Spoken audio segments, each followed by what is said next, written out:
Hello, and welcome to the Star Wars Middle Ground podcast, where all diverse opinions and unbiased discussions about Star Wars thrive. I'm Kevin. And I'm Max. And today's episode is an introduction. It's like a bit of a episode 0.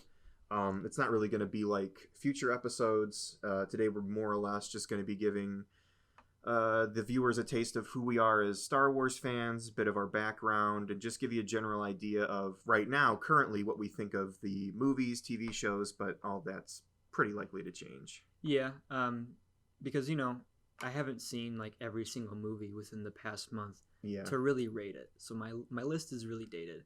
Like I made it a few months ago, and I haven't even seen like a Phantom Menace or Clone Wars in like years probably. Yeah, and I mean, like, if I was going off of my opinion as a kid, Empire would be my favorite, and my second favorite would have been Attack of the Clones. Oh yeah, but times have changed. I mean, that's fine. You're allowed to have your opinion and change it, and that's what we're all about here. Mm-hmm. But yeah, so we're just basically gonna discuss our favorite Star Wars things and just get a general sense of who we are as people. And starting with our film rankings. So would you like to do this back and forth? Like we'll give our top one. Like I'll say my favorite one, and then you say your favorite one. Or how about you give your list, and then I will interject with what I feel about it. Okay. And then we'll do vice versa. So give the list in its entirety. Yeah.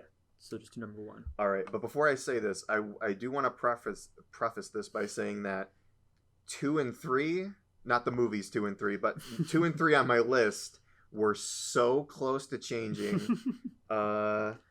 Towards the bottom, it was very close to changing, and the last 2, I mean, were like neck and neck. So just prefacing that by saying this. So my favorite one is Episode 4.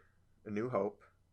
Okay. No surprise there. No surprise. It's a perfect hero's journey movie. Oh, exactly. And again, everything we're going to talk about today will be expanded upon in future episodes. Like yes. Everything will get its own episode pretty much. Yes. Possibly even characters. But number 2 is Episode 5, Empire Strikes Back. Again, probably not too surprising, but my third favorite one is Revenge of the Sith. See. Uh-oh. I may not agree with that wholeheartedly. That's fine. Then that's perfectly fine. I mean, you probably have your reasons for having it lower wherever. And again, like you said, you hadn't seen it in a while, so maybe that would change. But but what I recollect of it, I am not the biggest fan of it. And it might be nostalgia for me too, because that is, as we will get into later, the movie that really like got me into Star Wars. Because I mean, around that time, the hype was huge. Oh, I know. I remember the hype as a kid. That was like, because that was the last Star Wars movie. Yeah. And everyone, I remember seeing the commercials and like all the cereal and the toys and stuff. And without that movie, I probably wouldn't have seen the originals. So, yeah. Anyway, Episode 6 is my 4th favorite. So 6, okay. And, again, we'll discuss this again more in depth. But the finale, awesome. Luke, Vader, Emperor stuff, probably Star Wars at its best. And the intro with Jabba the Hutt, that whole thing, awesome. But the middle, it's good. I just prefer Revenge of the Sith to that. It's one of the ones I haven't seen in a while either. Yeah, it's really good. But now here's where the list is going to divert from pretty much everyone else. My 5th favorite is The Phantom Menace. I will defend that movie. I would go as far as to say is that I probably love The Phantom Menace a little more than I should. And again, I see its flaws. I know why it's not that great. I only see its flaws. Yeah. But I really enjoy that. And my 6th favorite is Attack of the Clones. So I know that seems a bit weird, and I'm not like biased against the Disney Star Wars movies, because as you can tell, my top 6 are all the original ones. But I mean, for the majority of my life, I mean, I'm 22, Star Wars was just 6 movies. Yeah. And these new movies, maybe in the future, like 10 years from now, I'll be like, oh, I like Solo more than The Phantom Menace. But just for right now, that I really like the ones I grew up with. Yeah, and that's like the whole nostalgia thing. Oh yeah, I genuinely think they're good too. The only 2 movies that I wouldn't at the very least consider be good are the last two on my list. After that, I have, again, this is the one where it's a toss-up. And on here, I have, oh, God. I might change this right now. I'm going to put episode 7 next as my favorite of the new movies.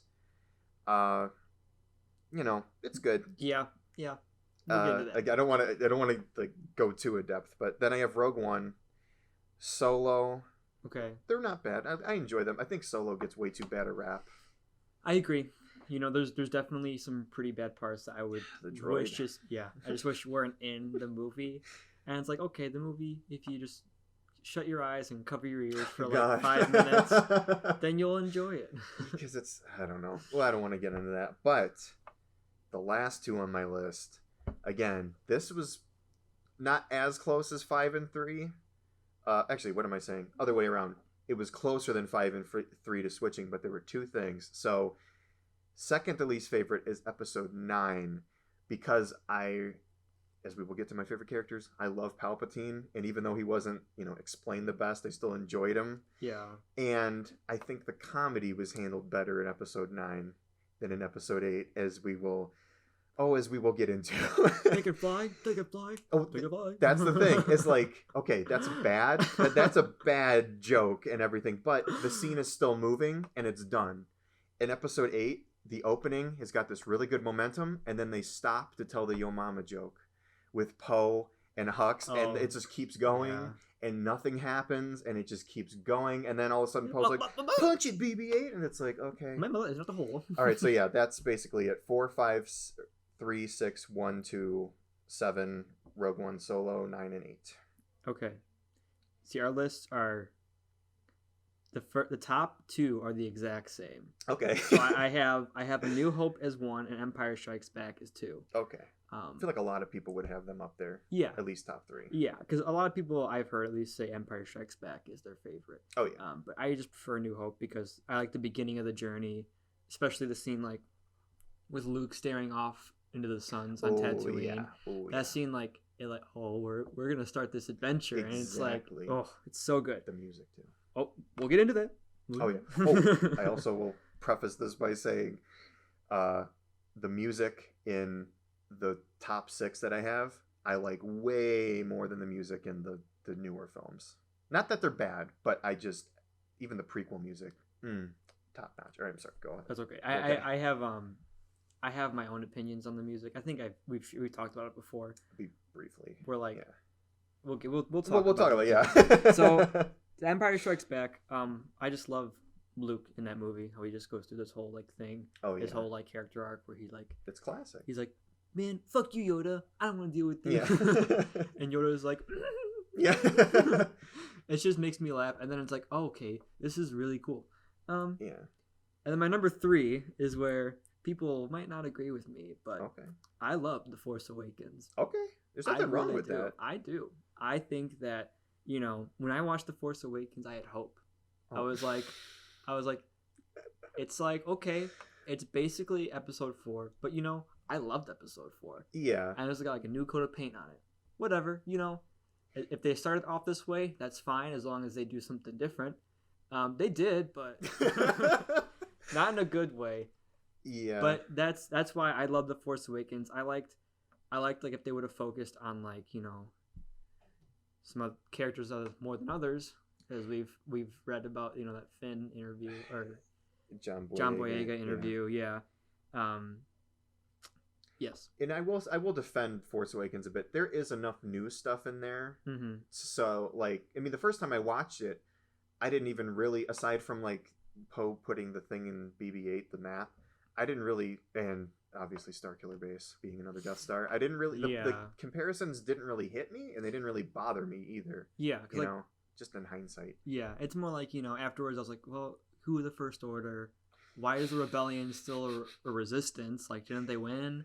But like, that's expanded on, and you have to read a book, Max, to understand that. I don't know how to read. Yeah. So anyway, number 4 is Return of the Jedi. Just because ties the series up in a nice little bow, and it's like it did. Yeah. So we have that on the same spot too. Yes. Number 5 is Revenge of the Sith. Because I did like it. Don't get me wrong. There's lots of scenes like I will defend that movie. there is I'll say like the most emotional scene for me in that movie is when Obi-Wan says goodbye, old friend, to Anakin for the last time, and like that scene alone was like, okay, this movie like it pulls on my heartstrings a little bit, you know, whereas Phantom Menace did not. Is that with or without Clone Wars? What do you mean? That you're feeling that? Is it like everything in the movie, or is it now that you've seen their relationship in the Clone Wars? Oh no. So Clone Wars, and I'll talk about this more. Clone Wars definitely changed my opinions of the prequels, 100%. Like I include that in the canon. Like when I'm watching episode 2 or 3, I'm thinking of everything that happens in Clone Wars before and after. So, and the next one is, that's why I said Revenge of the Sith, Attack of the Clones. Okay. Only because I think you know what I'm gonna say. The Geonosis scene. Okay, yes. The arena scene, like as a kid, it was my favorite movie. Oh yeah. Because of the arena scene. Like I would love that as a kid. Oh my god. When Padme got scratched on the back, I was like as a kid. I was like, oh my god, is she gonna make it? I absolutely love that entire third act. It's like they don't have their lightsabers and then they're like fighting off and they get surrounded and then it's like, oh, Mace Windu comes out and then all the Jedi in the arena. Oh god. And then they get surrounded again and Count Dooku's like, Master Windu, you have fought valiantly. And then the clone you mother and then Yoda comes in with it almost gives me chills because it's like, cool, the Clone Wars is starting, and then it's like and we're at the end of it, and it's like, that's why I always include the Clone Wars series, because that it gives all that meat and potatoes to them. It's like I will say the rest of the movie, aside from like the Anakin Padme like dialogue, like Obi-Wan investigating the clones, I think is pretty interesting too. And I love Jango Fett more than Boba Fett. That's a controversial take, but all right, anyway, continue. All right, Rogue One is next. What number is that? Number 7. Okay. And we're doing is 11, right? Yes, okay. I believe so. Okay, so number 7 is Rogue One. Only there's lots of things I don't like about it, obviously why it's so low, but the things that they added to Star Wars, like Death Troopers. I really like Death Troopers. Like I played them in Battlefront. And like, you know, I really don't care how they got the Death Star codes. Like I never once asked that question. But you know, it's like, okay, cool. Yeah. Once we start playing the video games, which we will, you'll see the first level of a game called Dark Forces is stealing part of the Death Star plans, and that was what it was for a while. Was like that's how it was. It was like this really one guy covert mission, went to an Imperial base, left, and now it's this huge battle where the Rebellion sends every single ship they have, and then the Empire literally hits them like roadkill with their ships, and it's like, oh, okay, so I have it here is my 8 and 9. I'm actually going to switch them. Okay. So originally it was The Rise of Skywalker, then Phantom Menace. But I'm going to put Phantom Menace above The Rise of Skywalker. Because Phantom Menace, I think it's pretty bad. Oh. But I like pod racing. Okay. And I like Darth Maul. Okay, yeah. And that's really it. When I was going through my angsty phase after watching the Plinkett reviews and being like, oh, I hate the prequels because they're bad, you know, like because of the reviews, like that, like everyone because said he hated they were bad. Yeah, and then like so it was like, oh, well, I have to hate them too, even though I never really thought about that. Even then, I always found myself invested in like the third act when they're like the whole battle's going on. I was never like, ugh, where are the Gungans? Blah blah blah. I was always like, oh, you go get them, Captain Tarpon. You go get. I like that scene. Like, if I just focus on that scene in a bubble, I'm like, that's pretty cool. Gungans fighting droids. They don't have guns, but they've got big. I don't even know what to call them anymore. Blue balls. So, anyway, after the Phantom Menace is obviously The Rise of Skywalker. This is where my opinions get pretty dark. Where I left The Rise of Skywalker disappointed. Like I wasn't like this was great. I didn't think it was awful. I was just like But like, so a little backstory is I was working that day and my dad was like, let's go super early and go to this theater with like reclining chairs. Yeah. And we don't have those around here. So I was like, okay, we'll make a little trip. And I went and I wore my scrubs and everything. And then I reclined in the chair. It was like 8 a.m. Mm-hmm. And the movie went on. And by the time the last scene came with all the ships popping in, like my mind just kind of blurted out. And I actually started to fall asleep. Really? Yes. And I was like, this, like, there's just too much going on where it never feels like the action dulls. And so I just kind of got numb to it by the end and just fell asleep. It's a little boring. And I will say, in The Last Jedi and Rise of Skywalker, I was not really invested in any of the action.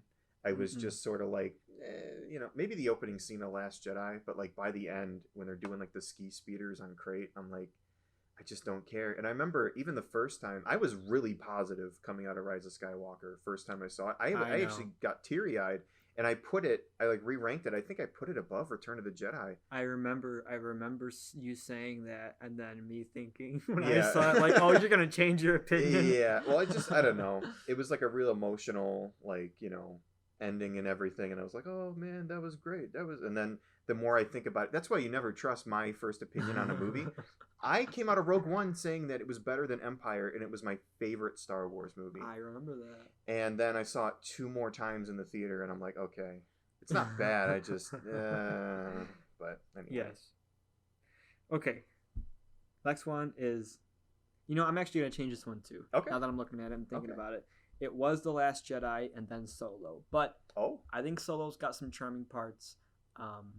What I liked specifically, probably the only thing I liked in Solo when I watched it was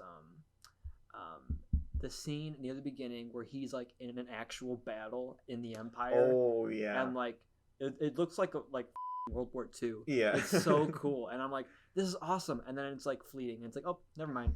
Yeah. And it's like, okay, now it's a heist movie, kind of. Yeah. I don't know. Yeah. So I had a couple moments where I liked Solo, but for the most part, I don't even remember what happened. Yeah, I thought it was fun, but again, it's sort of like, I don't know, pointless. I get both of the spin-offs are pointless to me. But again, it's like you could argue like the story for Star Wars wrapped up with the original, so it's like, why even do that? Why even do prequels? Why have the Clone Wars? Yeah. But I don't know, of all it's the only movie that I really would consider to be a spin-off, because Rogue One is piggybacking off of A New Hope. If you don't have A New Hope, that movie just ends and it's like, oh, okay.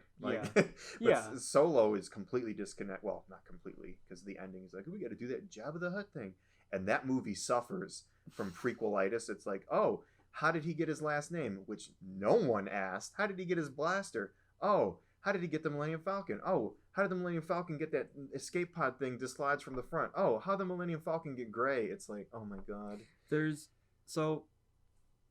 Han Solo is my favorite Star Wars character. Okay. And I did not want that movie. Neither did I. Like, I love Han Solo. I love him from episode 4, like how he's kind of like, I don't give a and then like, and he's like, just kidding, babe, I love you. And she's like, I'm gonna kiss my brother.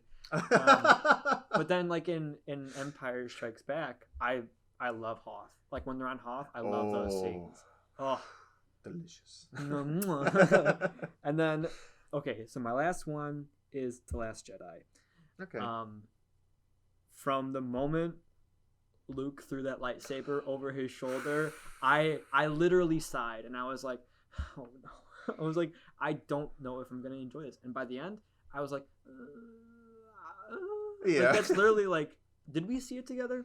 We did, and I remember that because you know I don't like clapping at the movie, and there were 2 times where you just started clapping, and I looked over, I'm like, oh, God. It wasn't even a good clapping. I was just trying to have fun. Yeah, you were doing it ironically, but continue. Yeah, so The Last Jedi, I don't like it, and like the story, like,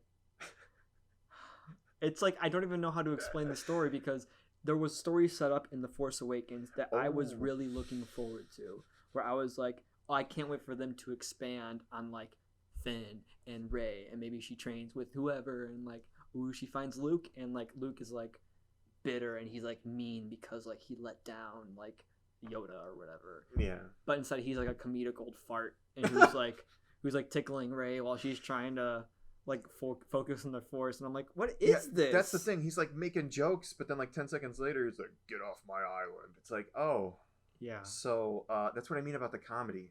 I think if you removed a lot of the comedy from that movie, it'd be a lot better. It'd be okay. Yeah, some of the comedy works. I can't actually think of anything. I mean, John Boyega's got a lot of charisma. There's one part at the beginning where he's like, "May the Force be with you," and it's actually kind of like charming. It's like, oh, that's fun. I like this character. Yeah, I do too. Well, but... I'll talk about my opinions on him and everything in when the next episode we're gonna do The Force Awakens. Yeah. And I just wish he was the main character. That was my way. Honestly, if I feel like he would have been like the defected Imperial Stormtrooper becomes Jedi, that would be like so cool. That'd be a really cool idea. Yeah. But I don't know. Also, something I just wanted to say, because we will be going in depth with Force Awakens and Last Jedi, but people, when Rise of Skywalker came out, they're like, oh, they completely retconned everything from the last movie. I'm like, oh, you mean like how The Last Jedi did that to The Force Awakens? But I feel like you could make an argument for like Last Jedi not completely doing that, but Rise of Skywalker completely. Yeah. But anyway, so do you just want to give like a rundown of your list again, or so just from 1 to 11, it's A New Hope, Empire Strikes Back, The Force Awakens, Return of the Jedi, Revenge of the Sith, Attack of the Clones, Rogue One, Rise of Skywalker, then Rogue One. No, I messed it up. Rogue One, Phantom Menace, then The Rise of Skywalker, and then Solo, and then The Last Jedi. Okay, so we have about like a couple that are overlapping. Yeah. But different reasons, obviously. And again, it's perfectly fine if you love the sequels, because I don't hate the sequels. I mean, there's good stuff in them. I think just overall, it's just not as cohesive as it could have been, you know? I really enjoy watching Force Awakens. That movie is, I could never hate that movie, because that was like at a special point in my life, senior year of high school. The anticipation for that movie was crazy. I don't think I've ever been more, excited for a movie to come out than that. I remember in high school, I think it was junior year, we saw the first trailer for The Force Awakens, where Kylo Ren does the whole in the Force, and like the cross. Oh, that like I literally like I felt like a swelling in my chest. I was like, oh yeah. I don't think that, like when the Millennium Falcon comes out and the Star Wars the theme started playing, I was like, oh my god, I must have watched that trailer like 100 times until that movie came out. Such an exciting time. And that's how we rank the movies right now. And again, each of those will get their own episode where we'll go in depth. But next we are going to go for favorite characters. How many do you have? I just put down 5. I don't have a particular order. Okay. But I could, 5. I think 5's a good amount, because there's a lot of characters. Oh, and yeah. Are you including like the whole universe? You can do expanded universe, like the old Legends stuff. You could do new canon, TV shows, whatever. It doesn't have to specifically be movies. All right. So we should do go back and forth for this one. Okay. Because I feel like they're not going to be similar at all. Okay, yeah. Because I have my top 4 are like cemented. Like I've thought about it. That is my top 4. My all-time 2 favorites are like both. I can't decide which one's my favorite, but 2 are always going to be like top. Okay, yeah. And then my 5th one was. I'll tell you who else was on. You know what? I think we have the same favorite. I thought you said Han Solo was your favorite. I forgot. Yeah. This is the side by side. It's Han Solo and another guy. Okay. And I think we have the same. So you go first, since I went first last time. All right. So Han Solo's one of them. So that'd be my number 1, and my other number 1 is Obi-Wan Kenobi. Yes, we do.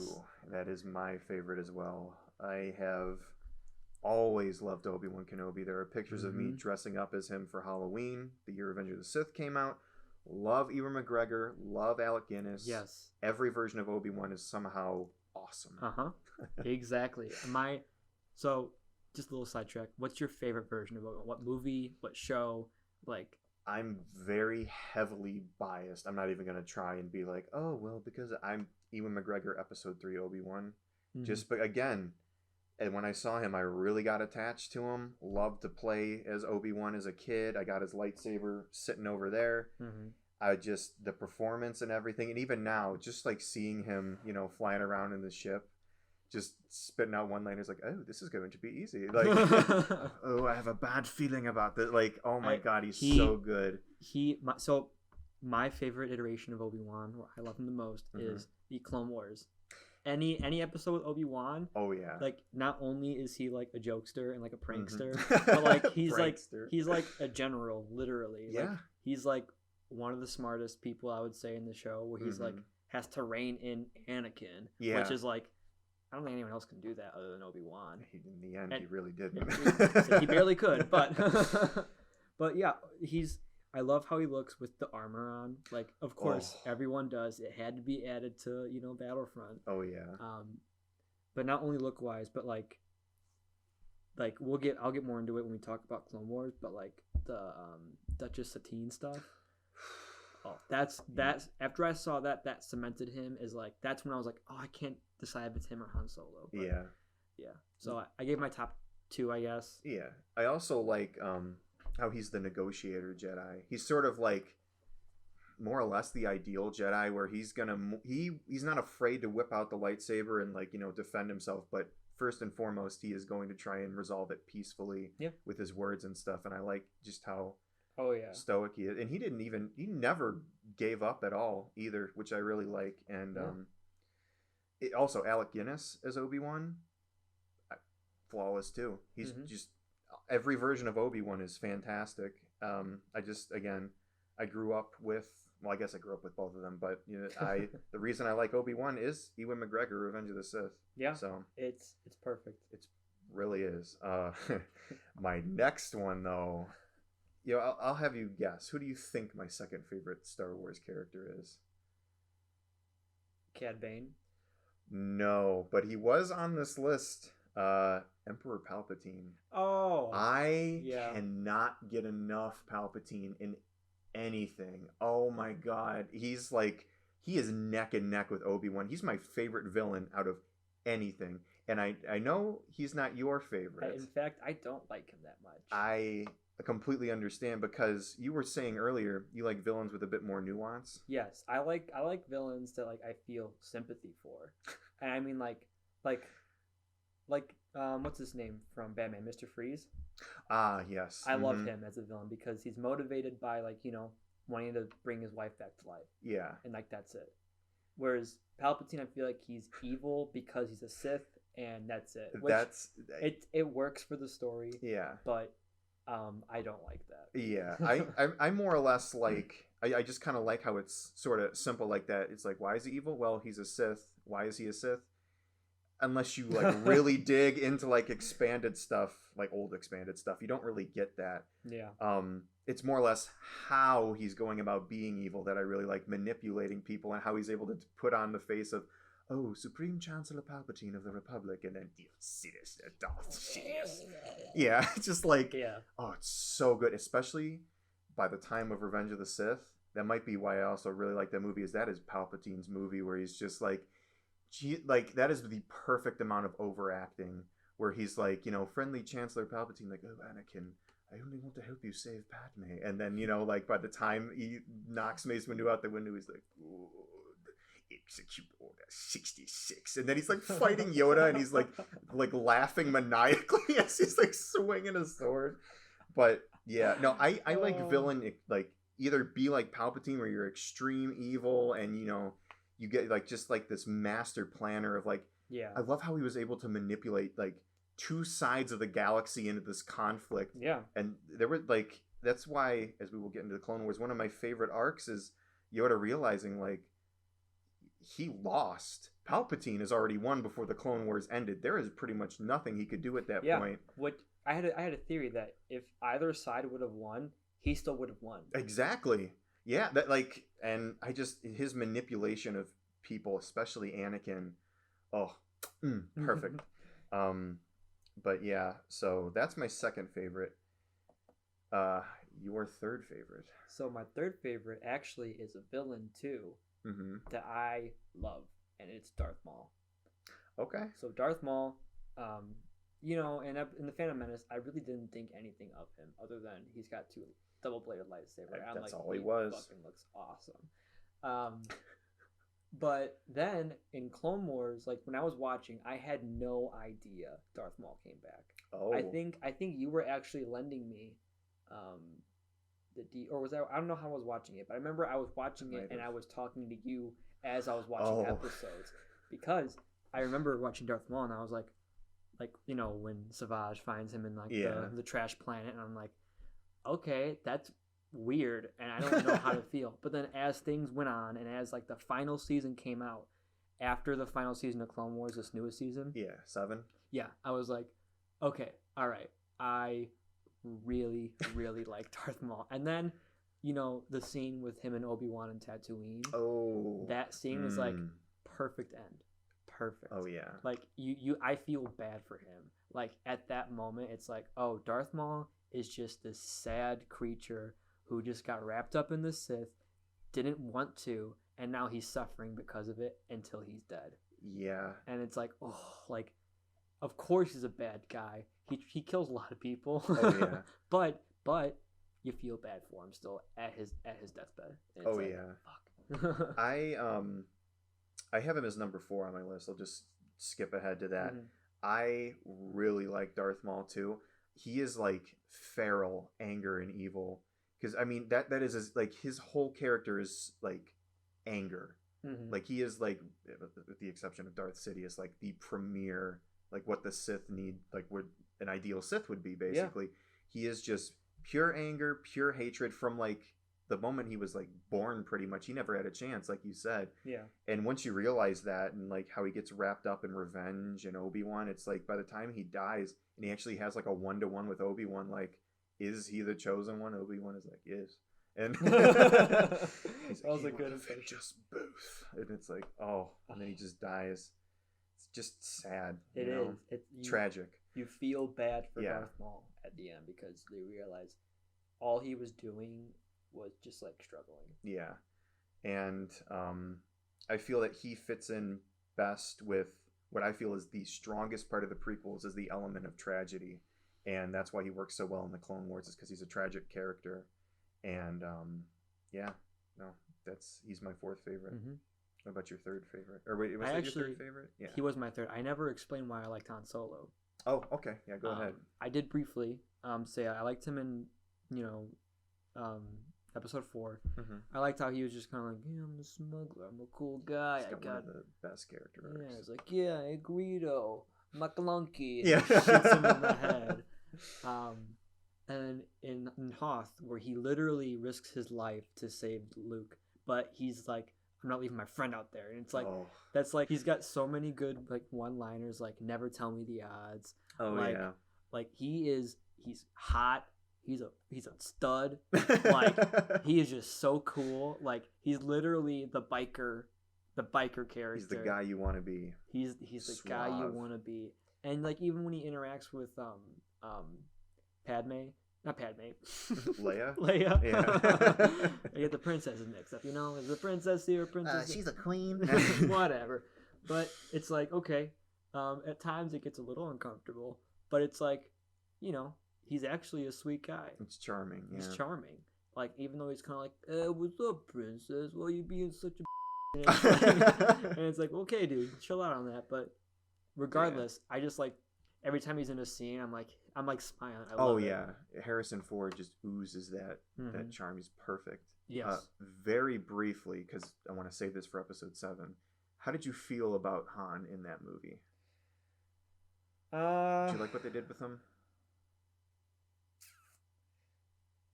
Not really. Okay. I feel like he shouldn't.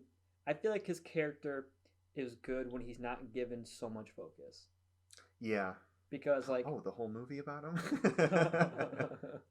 Exactly. Like, I like Han Solo, but I want to see him grow a little bit. I want to see him get a little softer for Leia, just a little bit though. I don't want to see him like turn into Luke. That's what Luke's for. That's true. But like, I don't know. In episode 7, I just feel like him dying was a nice touch. I feel like that's the best scene in that movie. Yes, but like the Chewie, we're home. Oh, God. He wouldn't say that. The trailer moment. Yeah, he wouldn't say that. He would be like, "Oh, it smells like in here. Them damn miners." Yeah. My third favorite, hopping back to that, is Anakin Skywalker / Darth Vader. I never actually really. You would say they're the same I mean, I know they're the same. Okay, I mean, there's they're the same person, but it's like, oh, Vader killed Anakin. It's like, yeah, but okay. I would consider them the same. Well, for the sake of this, I'll consider them the same because it is one character's journey technically. I don't. The only Anakin I really don't like is little kid Anakin, but I understand why they made him a kid. The only part I feel goes too far. And, I have the Phantom Menace high. I am not blind to its problems. Anakin blowing up the ship accidentally is stupid. And it's funny to laugh at it, but it's like, if you think about it, it's like, this is intense. No, this is pod racing. Oh my God. It sounds like a robot chicken pit. Oh, there is a robot chicken bit that's funny. Real. It's like Anakin blows up the ship and he's like, "Yippee, I did it!" And then one of the pilots is like, "Why is there a little girl on the line?" He's like, "Aw." But yeah, and I mean, Anakin is, or at least was, I guess, until the sequels, the main character of Star Wars. It's his story, and then prequels are his fall. The original trilogy is his redemption. I guess the sequels are technically his legacy, but not really. He really have to stretch, but he's my he feels like shoehorned in third favorite. We'll get more into that. I want to keep going through this stuff. I want to angrily rant about that later. Yeah. So who's your fifth favorite? I still have my fourth favorite. Oh wait, I thought. Okay, go ahead. I did Obi-Wan, Han Solo, Darth Maul. My fourth favorite, Ahsoka. Oh, okay. Ahsoka. Yeah, she's good. I loved her. So I love the dynamic between Obi-Wan and Anakin, right? Mm-hmm. I'm not the biggest fan of Anakin because, I mean, I see him all the time, and okay, I like him. Don't get me wrong, but I'm just I like more people than Anakin. Mm-hmm. But Oh,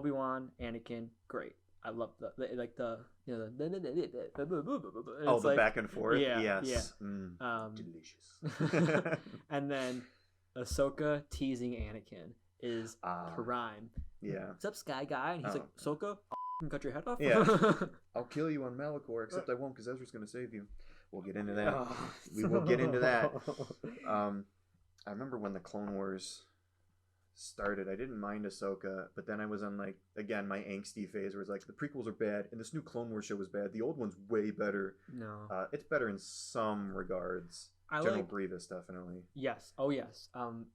General Grievous is so much better in the Clone Wars than anything else. But I also liked Ahsoka because she kind of reminded me of Luke when he was before he trained with Yoda, how he was kind of like a headfast kid, but didn't know anything any better. Ahsoka was the same way. There's that whole episode where she has her first pilot, her first squadron, and they all die, or almost all of them die, and she's devastated, and it's that's how you would react if your entire first squad just got wiped out and it was your fault. And then it's Anakin has great moments with her, and I'm just Ahsoka's there's things about her she does it's immature and it makes you think she's kind of like a brat, and it's but of course she is. She's a little teenager. She grows out of that relatively quickly too. I might add, it's not long before she if you didn't like her, she becomes way more likable. Yes. Well, I kind of compare to Aang from Avatar: Last Airbender. That's actually a pretty good comparison. A lot of people don't like him because he's I don't want to do this. It's stupid. And it's everyone's why would he? He's the Avatar, and it's yeah, but he's also 12 years old. Yeah. He doesn't want to be the Avatar. He wants to play. Yeah. Not Ahsoka doesn't want to play, but she doesn't understand the heaviness of people's lives on your shoulders. And again, going back into that tragic element of the prequels, her and Anakin's relationship, man, by the time she leaves, so tragic and sad that she gets blamed and then she has to leave, and Anakin gets more and more disillusioned with Jedi Order, and it's like, oh, so sad. Especially in the newest Clone Wars season, where he's like, oh, we're gonna go rescue Palpatine and not kidnap Grievous, capture Grievous, and we're gonna end this war real quick. I'll be back soon. It's like, oh my god. It's like, no, you're not. Yeah, it's like, it's another good thing about prequels is the foreshadowing. Well, but we'll get into that. Yes. All right, so my number 5, because I do want to get through. We have a lot more stuff to talk about, but my number 5, I have on here. I had Cad Bane originally.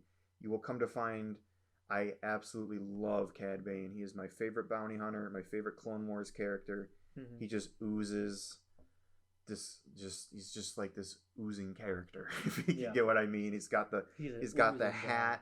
He's got, originally he was supposed to have a cigarette, but he's got like that little toothpick, and just his voice and his I guess his charisma, his way of speaking, his he's talking. Just one of those blue-headed guys, right? Yeah, the Duros. Yeah. It's just so cool. But that is not actually my number 5.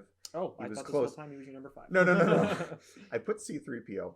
I know people hate... Yeah, I see the reaction on your face. People hate C-3PO. I love C-3PO. I think I always have. He is, with the exception of something we'll get into later, an example of good comedy in Star Wars. His back and forth with Han Solo in Empire, he's like putting his hand over C-3PO's mouth, and C-3PO, the comedy comes from him just being himself, being like, Captain Solo, and then, like that type of deal. Yeah, he's just trying to help, basically, yes. But him helping is like, like when they're making out, and C-3PO walks in, I prepared the hyperdrive or whatever, and it's just, I don't know. Well, and thanks for the heads up, Russ Bucket. Yeah, he's real good.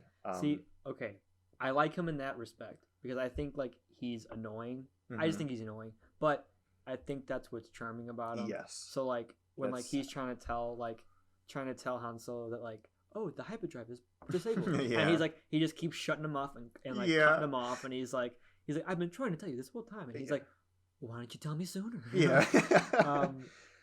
But like as a character, if I like were to have like, for instance, in Clone Wars, the R2D2 and C-3PO episodes, I don't care for. Yeah, they're okay. That's filler, but I don't really mind it. It's okay. Yeah. All right. So who is your fifth favorite? My fifth favorite. Asajj Ventress? Asajj Ventress, yes. Okay. Like originally, when you see like the first episode with like Yoda and like Thrawn, what is it? Toydaria or whatever. Yeah. Where she's like, Master Yoda, I will send my battalions to you. If you can defeat them and get here by sundown, I will retreat respectfully. And it's like okay, she's just like a crony for Count Dooku. But by that episode where Sidious is like, kill her, and he's like, it will be on my master, and then he tries killing her, and she has this whole thing like, I'm gonna fucking kill him. And like after that, and then like I know there was a book series like surrounding her, and like Dark Disciple. Have you read that? I have not. But I want to, since I like her so much. I should have. And I know some of the things that happen, I think, from you.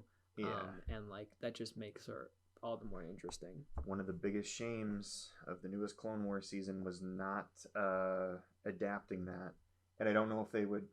Actually, because they don't have a problem, like I almost said cross-contaminating, but like contradicting themselves, because the newest Clone Wars season contradicts the Ahsoka book with the Siege of Mandalore itself.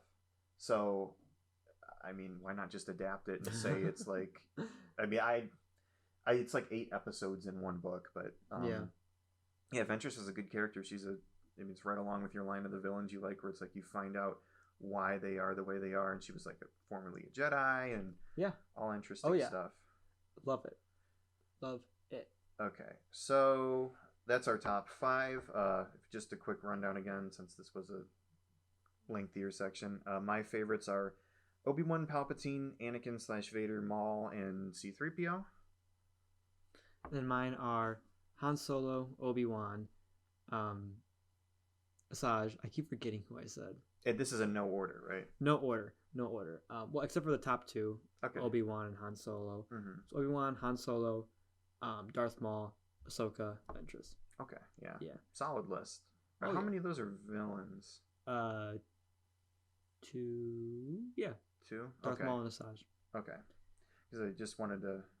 Most of them are Clone Wars characters too. Yeah, I mean that's a great show. Mm-hmm. Next we have favorite scenes. I have because we're running. What time are we at? We're at 45 wow. minutes. I mean, it doesn't matter how long it is. It's the first episode, I guess. Yeah. Not every episode's going to be this long, depending on the topic. Yeah. Like Resistance, when we cover that show, I don't think that's going to be very long. But just to name a few scenes, I don't want to go in depth with all of them, but I have. Did you go first last time? With your character. I think I don't know. No, I did. I did because we posted Obi-Wan. Okay, so I have like a scene from each movie, basically, and just like a couple other ones. So my favorite movie scene of all time is the trench run. I think it is filmmaking at its finest. It is flawless in terms of the music, the score, or well, never mind. The score is the same thing. The score is really good. The characters, you know, there's no confusion as to what's going on. As an audience member, you understand the stakes if Luke fails, because we've already seen the Death Star blow up a planet, and we know all the rebellion, as far as we know, is on the moon of Yavin. Yeah. And the stakes are very high. Yeah, and Vader, the main villain, who's been a big turd the whole movie, is like flying towards Luke, and then he shoots R2-D2, and R2-D2 like pretty much dies, and you're like, oh my god. And especially when you realize that was Anakin's former droid, you're like, okay. And then the tension is high, and then the perfect moment, Han Solo comes in and goes, yoo! He saves the day. You're all clear, kid. And then just sinks the shot. Boom. And then Luke gives like this sigh of like, and it's like, as an audience member, you're like, oh my god. You like breathe out with them, and it's like awesome, perfect. From episode 3, I have Order 66. I mean, again, with the music and everything, and especially even without watching the Clone Wars, that scene is like really heartbreaking because you don't really get to know the Jedi that much, but it's like mass murder of this like race of peacekeepers. And like it is the scenes themselves, I feel like are not kid appropriate. No, like, I mean, that's PG-13 movie. I know, but like when they're surrounded and getting lit up by bullets, it's like, as a kid, I remember watching it and being actually horrified. Yeah. And being like, oh my god. Yeah, I mean, like the one on with what's her name? The Twi'lek. Aayla Secura. Yeah, that one's genuinely hard to watch. I think. Oh yeah. Like the plant, like the camera zooms up and like the plants cover her. Yeah. Like censor her dead body. It's as they're still shooting it. Yeah. Like, oh. But the scene gets enhanced when you watch the Clone Wars because Plo Koon's in that scene. He gets shot down by the people, and it's like you get to know Plo Koon, and it's like, we're just disposable clones, sir. Not to me. Yeah. It's like, oh, heartbreak. Even Aayla, like, there's a couple episodes dedicated to her early on. Her and Commander Bly, I think. Yeah, and even Ki-Adi-Mundi, the first one you see gets shot down too. Yeah, they have a whole thing with him and Geonosis with his guys. Yeah. And then Plo Koon, and he's got the wolf pack, right? I don't think they didn't shoot him down. He was like flying his ship. Yeah. Oh yeah, but it might be a wolf pack. I don't know. He does have the wolf. That's his clone squad, I think. Yeah. So I don't know. Yeah, it's heartbreaking though. I have. These are kind of out of order. For episode 6, I have. Also for episode 3, Vader's birth, when he's getting fixed and everything, and it's like Padme's dying at the same time, Anakin's dying. It's so cool. I have Palpatine and Luke and Vader from episode 6. Again, Star Wars at its absolute best. Awesome. For episode 5, honestly, I put the asteroid chase. I just love that part. I love it. Rewatching that the other week in theaters, which we wore masks. We were safe. Yeah. It was really cool. I didn't remember a lot from that movie because I haven't seen it in a long time, but I thought that scene was really cool too. Oh yeah. Like the tension, like the actual tension of them, like our hyperdrive has been broken for the entire movie and we still can't get it to work. So we're just going to have to do what we can to get away from Darth Vader and like 3 Star Destroyers. He's going to fly into an asteroid field in order to escape. It's just awesome. Padme's like, are you crazy? Yeah. Are you out of your mind? So for that's the original trilogy. and episode 3. So then episode 1, we already discussed the final, the Duel of the Fates / Act 3, the whole thing, aside from Anakin and Jar Jar Binks accidentally fighting. Oh, by the way, I'm going to get this out right now. Do not like the theory that he's a Sith Lord. It is the reason I don't like Star Wars theories, is just because it's so stupid to me. But. No buts. But. No. No. The evidence. There is no evidence. We can. From episode 1, when he jumps down from that bridge with Obi-Wan and Qui-Gon. Yeah. He looks like he does a Force jump. No, they're Gungans. They got like super. They're like. Remember when he jumped into the lake? Went whoa, whoa, whoa, whoa. And you know who else did that? Who? Sidious. No, he went. You know what? Let's do an episode on Darth Jar Jar, because Darth Jar Jar seem to. That's what they call him. I don't actually believe it. Okay, all right. You could be devil's advocate. I'm just being. Then I could be devil's advocate. Attack of the Clones, Geonosis Arena. I'm just gonna do the saga films. Han Solo's death, episode 7. I guess the crate battle for episode 8, or when like Luke comes back and he fights Kylo Ren. I guess that's my favorite part now. Okay. In episode 9, I didn't really have anything because there's not really a scene in that movie I'm like, oh yeah. I guess the opening, because the opening wasn't that bad. Kylo Ren mowing everyone down, and then he goes to Exegol, and Palpatine's like, my boy. I made Snoke. And then you see come sit on my lap. Yeah. Oh. All right. What about you? Favorite scenes? You don't have to do every movie if you can't. I'll try. I'm gonna start from episode 1 and go to episode 9. Okay. Just in order. So episode 1, Phantom Menace. I'll say pod racing. It's like, it's just I think it's really neat, and like we're gonna play the pod racing game that was on N64. And I'm really excited for that because I love that game. It's a good one. It's very good. My opinion has changed on that since playing it recently. Yes, and I haven't played it in a while, but I played it when I was like a kid, and then I revisited it when I was like 13, and I thought it was still great. Oh yeah. It's hard though. It is, at least as far as I remember, it is so hard. But anyway, pod racing from episode 1. Episode 2, obviously, I would say the arena scene before the clones get there. The clones, I'll include that part at the end of it as its own thing. But nice neat little package of action. All the droids coming out, Dooku, the Jedi, which I don't know how they didn't notice them all. in an arena full of bugs, there's a bunch of hooded people walking around. But anyway, I digress. Episode 3, the opening scene. The opening space battle from episode 3. That's my favorite opening from the Star Wars movies. It's just so cool. And then I'm gonna gush about that when we get to episode 3. Oh, me too. Episode 4, A New Hope. See, that one's hard because I like a lot of scenes. I like the throne room. Oh, but that's mainly because of the music. The throne room is my favorite. Yeah. So good. That used to be my favorite song. It's good. It's my favorite for sure. But we'll get more on that later. But I would have to say my favorite scene is definitely when he's looking at the 2 suns on Tatooine. Yeah. Because when the music swells, it's like it just like brings like swells emotions in me. Episode 5, Hoth. And I would say the entire section on Hoth is I just love. Like from the start of the movie to when they leave Hoth? Yeah. Okay. Because I can't really choose a favorite moment that I can think of. Like, I like when Han Solo goes and saves Luke. I like when Luke gets out of the cave. Yeah. I think that's like, it's like a way to instantly pull you into the action at the beginning of the movie, too. It's like, oh, we're on this ice planet. Cool. Empire's looking for us. There's a droid. Let's kill it. That wasn't a good idea. Oh, where's Luke? We don't know. And it's like, he might die out there. And it's like, okay, shit, things are just happening. Yeah. But I love Hoth. I think it's great. I don't think the rest of the movie's worse, but I just like Hoth the most.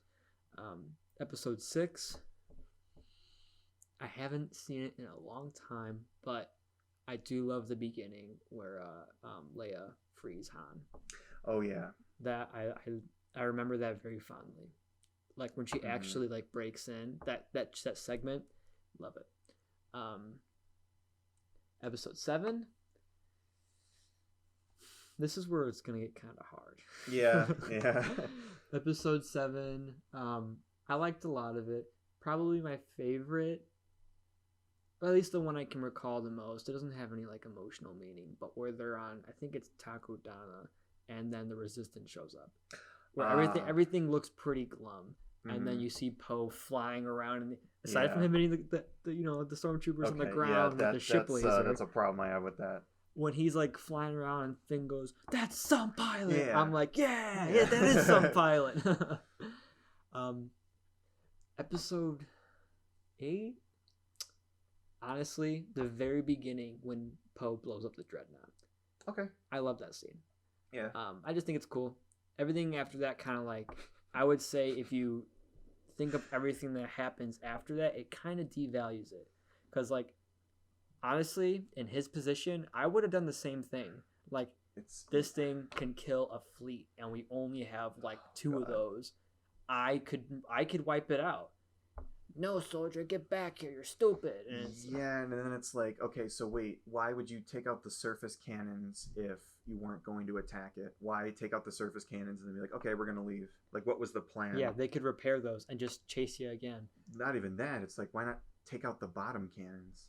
Yeah, take out. But then cannon. You like, and then. So God. That's where things kind of devolve, and we'll get more into that. Yeah. As it comes. But in episode 9, that's a tough one because there's a lot of scenes to choose from. That you like or don't? No, just in general. Oh yeah. There's a lot of scenes that I like. I've only seen it once. Okay. And I was sleeping by the end. But like, so when I forgot the name of the planet, but where Poe goes there and meets the Power Ranger girlfriend he had. Kijimi. Sure. Yeah. I liked the atmosphere on that planet. Yeah. I liked where like the Empire was like doing like, open up, who's there? Yeah, it was almost like Nazi like. Yeah, and it's like at doors. Ooh, that's like, it's not dark, but like it's fitting because the Empire, First Order. Same thing. Sorry. Same First Order. Yeah. You could pretty easily make a connection. They're like Nazis. Oh, that's the. I think that's the point. Yeah, I mean, that's the point. Stormtroopers. Yes. So it's like, oh, this is like what Nazis would do. Yeah. No, I mean, yeah, they're like looking for the like, are you hiding the resistance fugitives type deal? So obviously, I don't think they're gonna like, burn people alive or anything, but they kind of did in Force Awakens. Remember those flame troopers at the village? Oh my God, yeah. Never mind. They're totally Nazis. Actually, they'd be neo-Nazis too. Which is why I don't hate the idea of the First Order in the first place. It makes sense they would exist. Yeah. I don't. Doesn't make sense why they would have like huge battleships and everything. I feel like the role should have been switched. The Resistance has fleets and fleets and fleets, and the Empire has like 1 or 2. Yeah. And it's like these are all just scavenged Star Destroyers. Or whatever. Yeah, that's a bit of a disconnect between 7 and 8, and 6 and 7. The whole thing just. All right. Anyway, favorite lightsaber fight / battle. You go first. Mine's a pretty easy choice for me, and that is. Actually, no, it's not gonna be an easy choice. No. Like, okay, my favorite, for sure, I know it's for sure, is Ahsoka versus Darth Maul in Clone Wars Season 7. Not only do I really like how the fight looks, but I just love the significance behind it. Mm-hmm. Like, it's kind of like what Kylo Ren and Rey should have been. I say that a lot, but I stand by that. Where like, if Darth Maul would have said like, together we can take down the Sith, I would have said yes. I would have taken that hand and gone right with him. Ahsoka was going to too until she asked what he wanted with Anakin, and then like, okay. Yeah. And so like, just like the weight behind that scene, what Darth Maul says. Darth Maul's so foreboding. He's like, my master, this was his plan all along. Yeah. Man, it's so brilliant. And he's like, oh no, everything's done. Yeah. Jedi, no more. He's like, this war, it's over. Yeah. Like, he's just like, okay, I have to like take control right now of what I can because I am gonna be wiped the fuck out. If I don't do something, and it's like, ooh. And like when after he gets caught and he's like screaming at Ahsoka, he's like, you don't know what you're doing. Yeah. It's like that's when I thought he knew about Order 66, and I'm like, oh, but he didn't. Yeah, but he knew something that was gonna happen. And it was between that and then the fight scene with Obi-Wan and Asajj versus Darth Maul. Okay, so you really like the Clone Wars fights. I do. I think in visually I like them more because obviously you can do things computer animated more than you can do with real people. Yeah. And it feels a little more natural when it's animated, I feel like. Whereas like the fights, one of my biggest problems with the third movie is the fight between Anakin and Obi-Wan, where they're literally swinging from wires like Tarzan and smacking each other as they swing by. And I'm like, this isn't like a Jedi fight. Yeah. This is like, Jedis are based off of like samurai and knights, with like the honor code of samurai, but like the steadfast honor of knights, Yeah. Like they shouldn't be like Batman. Like the fight between Darth Maul and Obi-Wan, that was also like the last one in Tatooine where Obi-Wan kills Darth Maul. That was cool. That's like 15 seconds, and like that's it. Yeah. It carries all the emotional weight. They didn't need to be jumping around on banthas and like, the Tusken Raiders are invading and they have to team up briefly to fight the Yeah. So like that's like yeah. I would say, in terms of solely lightsaber battles, the second fight with Luke and Vader on the Death Star, just like the whole them talking and like how Luke is desperately trying to redeem him and Vader's like, there is no conflict, and the Emperor's like taunting him, and then how Luke is like, I'm not gonna fight you, and then Vader's like, you will meet your destiny, and then like Luke loses his at one point in the music. There's like that really haunting like chorus, and then Luke just starts banging on then he like cuts off Vader's hand, and he like realizes like, oh my god, I'm becoming like my father. And then like the perfect moment where Vader, without saying anything because the 2011 Blu-ray f***s it up, he doesn't say no, he just silently picks up the Emperor and throws him down, and Palpatine doesn't throw his consciousness across the galaxy because the Rise of Skywalker novel said that's how he survived. Yeah, no, that was that's my favorite lightsaber fight. Just all the emotional stuff, and the whole trilogy has kind of been building up to that. Yeah. But if we're talking like battle, either battle over Endor or battle over Coruscant, if we're including like everything going on, like an actual like war battle. Yeah, because the battle, I love the Battle of Endor and how they're like, wait, the shield's still up, all craft pull up, and they turn around and there's the entire fleet, and they're like, that's a trap. And then there's the shot from the cockpit of the Millennium Falcon, like 50 million TIE fighters just like pouring around. But and again, Han Solo's going, wow. Yeah. That nine numbers. I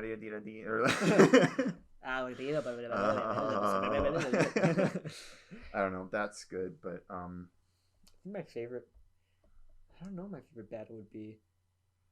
It could be ground battle or space battle.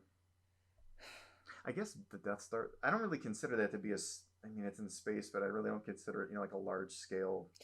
The first one, no. Yeah, I'm like. Yeah, it's like two groups of fighters. Yeah, basically. Giant space station. We could come back to that if you want to. Yeah, we'll come back to that. Okay, so then now we have the series rankings. I'll go first since. Yeah. Okay, so for series rankings, I have 5. But I'm including a series that's not technically canon anymore. Mm-hmm. I have The Clone Wars as my number 1, the new animated one.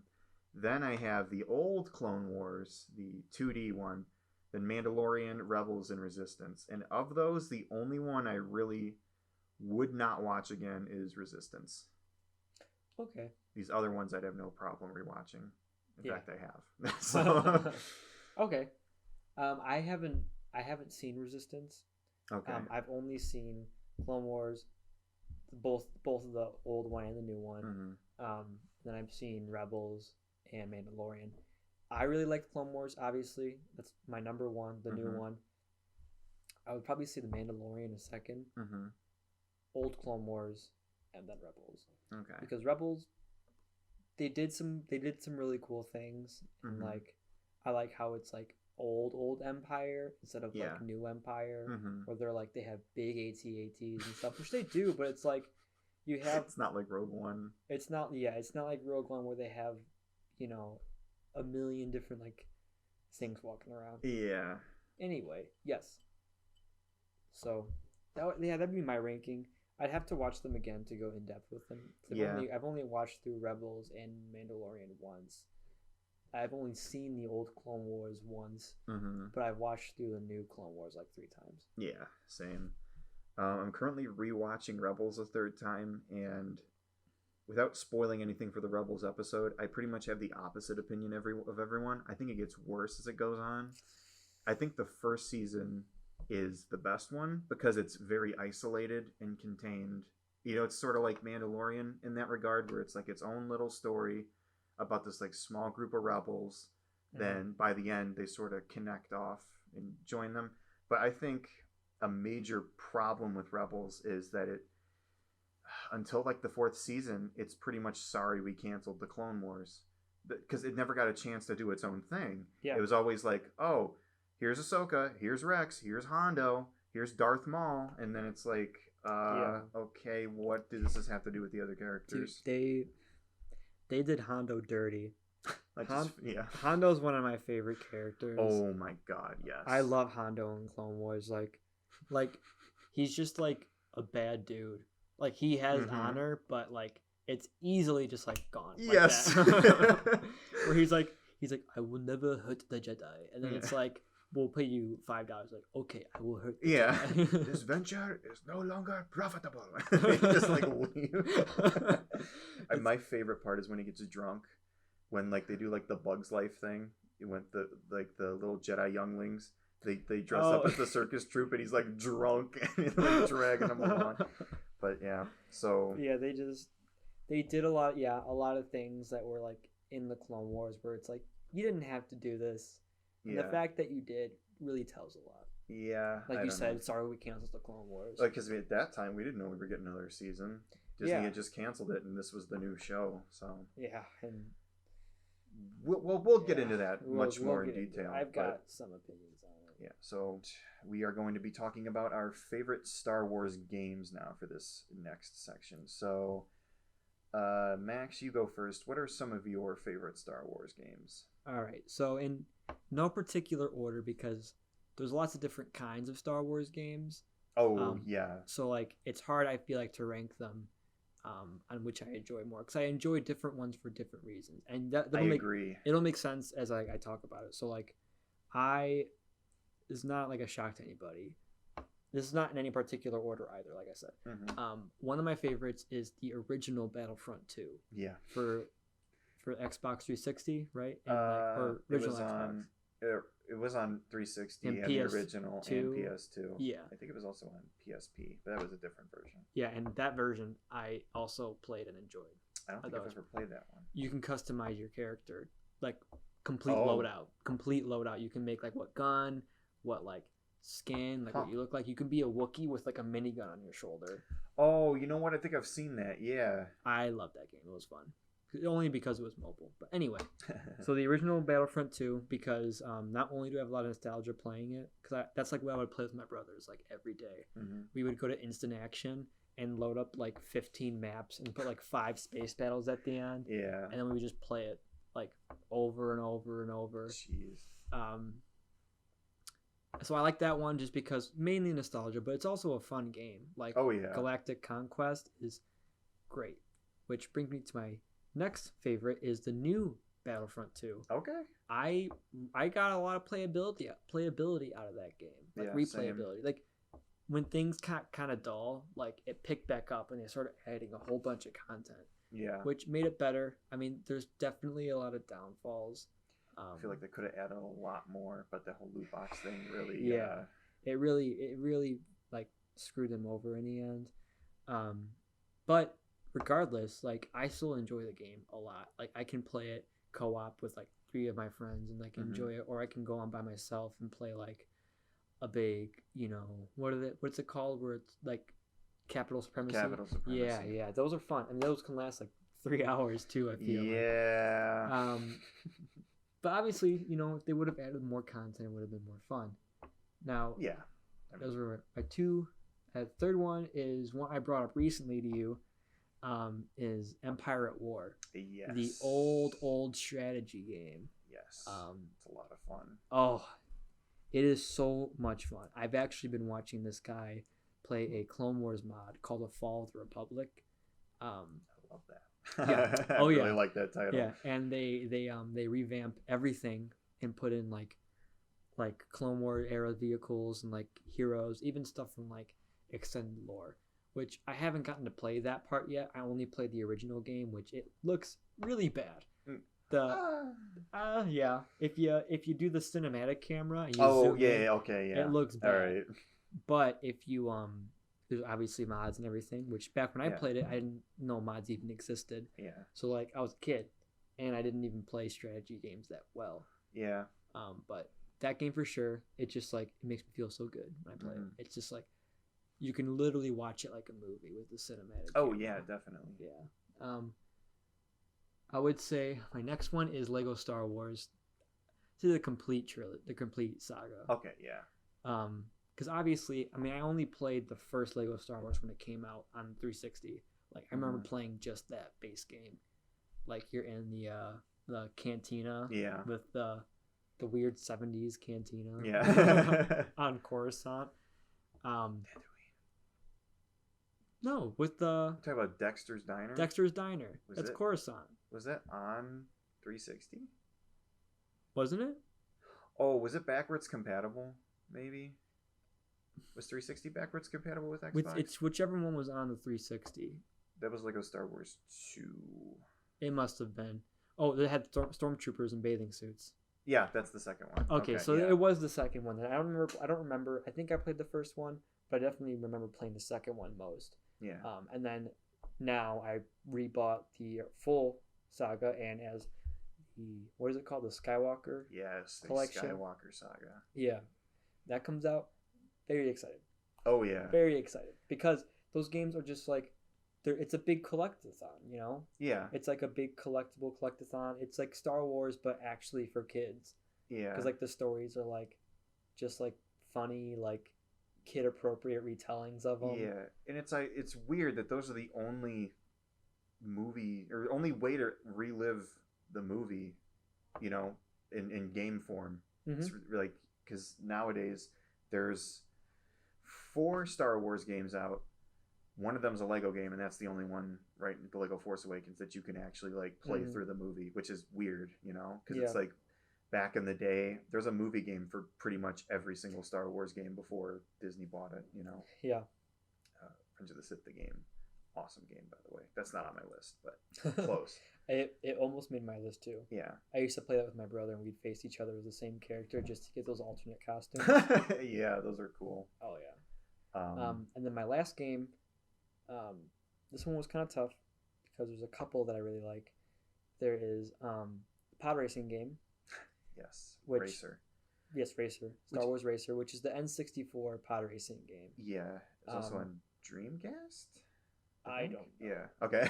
I don't know, but I always thought I loved the atmosphere of the game, and like, oh yeah, if there was anything to focus on in the prequels, that's one of them. Like to make a game about. Just race on different planets that with different racers. We'll put new ones in. Yeah. And it's like, it's so fun. That's what it's going to be. But I almost said, oh shoot, what's it called? Forgot. Oh, Republic Commando. Republic Commando. Republic Commando. I played, that was one of the first games I bought on my original Xbox. Oh. So I played it like release with my older brother. And I would get scared about it. Like whenever I fought a super battle droid, those things are scary. Like, oh yeah, those things are tough in that game. Oh yeah. And in like no other game are they that hard to take down. Yes. And so I thought it was great when they added them to Battlefront 2. That made me enjoy it. That was a great move. Oh yeah, that Commandos. Was so smart. Yeah, because they're so fun to play as too. Mm-hmm. But yeah, that's my top 5 games. Okay. I had 5, and then you reminded me of a game, so now it's technically a top 6. So also, I just wanted to say it's weird to think that all Star Wars games are technically licensed games, usually have a bad rap, and a lot of them are movie games too. Yeah. Which is so weird to like think that like the pod racing game is a movie game technically, you know, or Yeah. like Republic Commando is a licensed movie game in a way, Yeah. not directly, because movie games typically aren't great. Yeah. Like I'll say like I enjoyed the Madagascar game. I thought why is it the first one that came to my mind? Because it's amazing. Yeah. Oh god. But yeah, it's weird to think about that. It's also weird to compare these games, like you said, because it's like, oh, Jedi Fallen Order is a better game than Lego Star Wars. It's like, well, they're not the same like mechanic, and one thing's retelling the stories, while another thing is doing its own thing. And it's like, oh well, Jedi Fallen Order is better than, I don't know why I'm picking on Jedi Fallen Order. It's a great game, but it's like Jedi Fallen Order is a better game than Knights of the Old Republic. It's like, well, Knights of the Old Republic is an RPG. And it's like you can't really compare that to like The Force Unleashed because they're doing different things. Yeah, I guess it's just preference at this point. But yeah, like you would play like I would have to be in a certain mood to play Battlefront 2, a first person mainly online shooter, than if I wanted to play like a strategy like Empire at War. Yes, you know? exactly. Like I'm not gonna be like I'm gonna shoot people and then hop on Empire at War because I'm just gonna sit there like, I should move my troops to this planet. And have a blockade on this planet while I build a trade station. It's like, oh god, it sounds boring. I wouldn't want to do that. Yeah, but I guess it's a good thing about Star Wars games is the variety. You can have like first person shooters or a racing game. Yeah, or an MMORPG or an RPG or a oh god, what is Fallen Order like? It's like a Souls game almost, where you have to block and parry, and you can only save at a certain spot. Yeah. So there's like a good variety, you know, and there's a game for everyone, I guess. But of the ones, because I collect the Star Wars games. That's like the brunt of my collection, I guess, other than like the books. Yeah. That's like I really want to try and collect them all. So I've played through the majority of them, at least in like what I consider the golden era, from like Rogue Squadron in 1998 to like Force Unleashed 2, I would consider, because that was like when the movies were still coming out. You know, I mean, they're still coming out now, but like the old ones. Yeah. And there was like, they were just like, oh, new movie? Here's like 15 games. And some of them are movie based, some of them aren't. Yeah. But so yeah, I've been trying to collect them and play them. And of the ones I've played, Lego Star Wars, the original one, has a very special place in my heart, because that's on there. That's the one that sort of opened my imagination. And you could like, you know, I could do different scenarios when I'm playing, either like outside or not. It's like, oh, well, what if Anakin and Obi-Wan, you know, you think that fight was extended? You should have seen me as a kid extending the Anakin and Obi-Wan fight to like 2 hours, where they just keep fighting and everything was exploding and stuff. And then I remember at one point I had them go on speeders, and they were just in my imagination, not in the game, but I was like, well, what if they were chasing each other? It just like opened my imagination to more possibilities. So that first one specifically, very special to me. I think that was also the first exposure to the prequels, and I was confused because I had seen on TV Anakin and Obi-Wan fighting, but the first mission is them flying together, and I'm like, wait, I thought they don't like each other. So I was confused. And Obi-Wan looked at the camera and went, just wait. Yeah, just wait. But so Lego Star Wars, if I had to pick one that's not like, because that's kind of a movie game, if I had to pick one that's like its own thing as my favorite, it's got to be Republic Commando. And ironically, my other favorite game is also very short, like Republic Commando, Star Fox 64. Like, you could beat that in under an hour. And Republic Commando, you could beat in like one sitting. Yeah. It's not very long, but it's got really strong characters, fun gameplay, good story, and I think it's got really fun like mechanics to it too. Oh yeah, like being able to control your squad of commandos. Like, I want you back here sniping. I want you up here throwing grenades. Yeah. I love that. The missions are really cool too. Like the first one is like you're in the Battle of Geonosis, and then you got to sneak out of the arena onto like this big like the droid control ship, and then you gotta run before it blows up. And then there's like a really creepy like derelict Republic cruiser, and you're on your own. And then the other one is Kashyyyk, and you tie into Revenge of the Sith. Mm-hmm. It's kind of cool. I'm sorry, it is cool, not kind of cool. Then I also have The Force Unleashed on here. I played the ever living bleep out of that as a kid. The Wii one first, then PS3, because they're different. And I remember, have you played The Force Unleashed? Some of it. It was free on Xbox once, and I downloaded it, but I didn't get very far. Do you remember? Oh, okay. Did you get to the part where you beat Shaak Ti?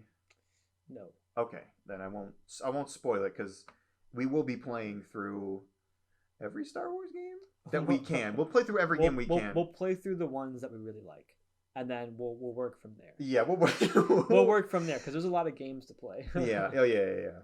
And some of them like the what is that called? The Old Republic. That's going to take a while too if we're going to do every class. That's a big game. Yeah. So we could do that like on and off. But Force Unleashed, again, that was one I used to like pretend to play, and I really like Starkiller. And I know some nerds out there are like, oh, he's too overpowered. And now people are saying like, oh, he's a Mary Sue or whatever. Like Ray, it's like, oh, he's so overpowered. Like, first of all, it's a video game, and fun and gameplay is the most important part. Like, I really don't care. Are not real. Yeah, they're real to me. Oh god, I love that part. There are a lot of cool moments, like grabbing a TIE fighter out of the air and don't you like satisfying. ball it up? See, it's like oh, he's overpowered, but it's like fun. Yeah, it's so much fun to do that. Like, what if like Darth Vader pulled the Star Destroyer out of orbit, and it's like, don't worry, Starkiller did it. Yeah. You can watch that right now. Yeah, it's so cool. But any version of that, well, I guess the PS3, because that was during the generation where it's like, there's like the new console version, but then there was also PS2 and Wii, and they wanted versions for that, so it's like a downgraded version, and there's also like a mobile version for like DS. So when we will play Force Unleashed, but we'll probably like have to wait till we can do like each version in succession. Yeah. You know, so we'll play like whatever. Then I have KOTOR, the original. KOTOR 2 is better gameplay wise, but I see they're like neck and neck. I think I just prefer KOTOR because that's more like a classic Star Wars story, and ironically, KOTOR 2 is kind of like The Last Jedi, a little bit, in like the way that's it's Knights sort of of the Republic. You mean? So yeah, Knights of the Republic. I should probably Knights of the Republic. I should probably specify. But yeah, it's like you want to talk about atmosphere with the pod racing game. The original KOTOR has drips with atmosphere. I love replaying that just so I can visit the planet. It's soaked with atmosphere. It's dripping. It's saturated. I just, oh my god, like just talking to the NPCs is fun. Mm-hmm. It just like you get to sneak around sometimes, and you haven't played that one, right? No. Okay, I'm not gonna spoil it. I will say that my favorite like Star Wars media on YouTube that I always rewatch is the new Knights of the Old Republic game trailers. Oh, like okay. the Old Republic, MMO, Old Republic, yeah. I love it. Like, it's so well done. It's by the guys that did like all those Blizzard animations, like the really high res animations. Yes. They did those ones, and that studio always just does amazing work. They do like World of Warcraft, StarCraft, just great stuff. And Knights of the Old Republic. I remember having I think 2 on my Xbox as a kid. That one's just as good, man. Yeah. But that one actually suffered from content. They had to rush that one out, but there are mods that you can reinstall. That might actually be interesting to do. Play through it once without the mods, and then get the revamped version, and then play through that. See how different it is. Yeah. I beat that, but like it can't run on this computer well. And every time I would talk to a character, it would kick me out of the game and play this ending cutscene. So it kind of was like spoiled a little bit. But anyway, then we have Jedi Academy.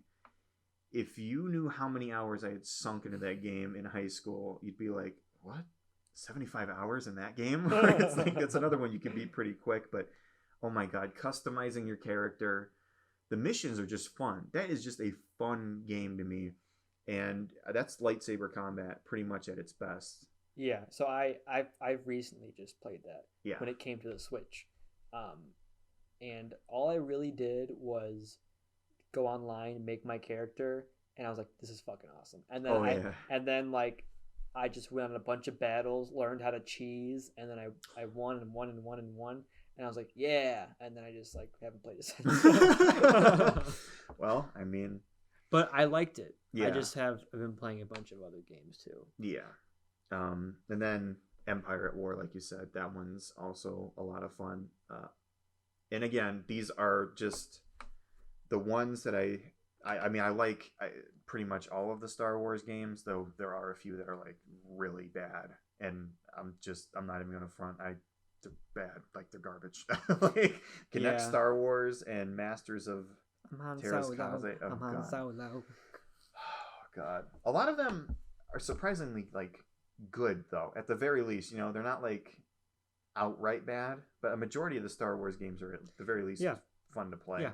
I know one of the ones I really liked as a kid. It was on the GameCube. It was Rogue Squadron. Which one was on the GameCube? I don't remember. The two of them. There was Rogue Squadron 2, Rogue Leader. There was one where you can be in a walker. That's the third one, Rebel Strike. Okay, that's. What about? Was it like a Red Leader one, like Red Squadron or something? I don't remember. Let me look it up really quick because just Rogue Leader. Yeah. You might have played both of them. Star Wars Rogue. I like those games too. Again, just because it's not on the list doesn't mean I haven't played it or I don't like it. Another one that I've been replaying is Bounty Hunter in the Jango Fett game. Yes. Love it, but it's like you really have to mash the fire button the entire game, and it really gets a bit tiring. Okay, it was Rogue Squadron 3 that I played. Okay. Rebel Strike. Yeah. Rebel Strike. I have good memories of that one with my friend. But yeah, so those are our favorite games, and again, we will be attempting eventually to play all of them, but right now we'll get the ones that we can readily available play. So all the ones on PS4, the ones we got on PC. Like we won't be playing the Game Boy or DS ones, at least not right now, because we don't have those recording capabilities. Yeah, and I mean, anyway. Yeah. So now we're gonna go to favorite era. So, what is your favorite Star Wars era? If it wasn't obvious, well, okay, that's a hard question to answer. Yes, exactly. Because my favorite movies are in the original trilogy. Mm-hmm. Like my favorite moments, I love the Empire and the Rebels, but I like the giant Clone Wars, like the actual Clone Wars, like. And I know I'm a big fanboy. Like I'm not gonna say I'm a big fanboy for anything except for the Clone Wars. Animated. Nothing wrong with that. You like what you like. Yeah, and so like when they like extended on like the politics of everything going on, and like I actually understood why what the Trade Federation was doing and why they really suck. Yeah. Because before it was like, oh, we have a blockade, and it's like, why?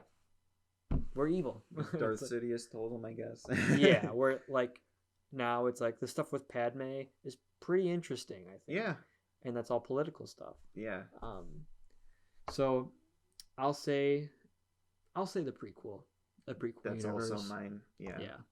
The prequel era, because I don't know, I just really like the tragic element of everything. Like having seen the originals, that even though Anakin and Obi-Wan are like tight, that it's just gonna slip away, and Palpatine being like, oh, blah, blah, blah. And it's like, really, it's something else. And he's being more sinister. It's like, oh my God. But yeah, so that's favorite era. I mean, that's just short. Yeah, it's just a quick question. Which we'll obviously expand more on why this era is our favorite when we talk about those movies. Yeah. But that, Then again, like my top two favorite movies are, same with you, A New Hope and Empire. Not in that era, but all around. Yes. Prequel era. Our least favorite. Just least favorites. It could be like we have our least favorite movie, obviously, but we seen book, comic, game, animal. I have a couple. You go ahead. So, if you know me, this is not a shock at all. Least favorite Star Wars creature. You know what? Go ahead and guess, Max. Tell me what my least favorite Star Wars creature is. I can't remember. Porgs. I really cannot stand. I prefer Gungans. I prefer Ewoks. I can prefer everything else because the Porgs, at least I know you can make arguments for other things in Star Wars. They are clearly there to be toys, to be merchandise. If you remove them from the movie, nothing would change. And I know that the reason that they added them is like, oh, there were puffins on the island, so digitally put out the puffins. Put the Porgs in there, then it's like just leave them out. Leave them out, or don't make them so distracting and like they're like screaming and they got these like really cutesy like huge eyes and they're used for the slapstick comedy at the end, which I don't like. So that's my least favorite creature. Least favorite scene. I have 3, but it's C-3PO in episode 2. I know I said I like C-3PO, but when he gets his head switched with the droid, I loved it as a kid. I don't like it now.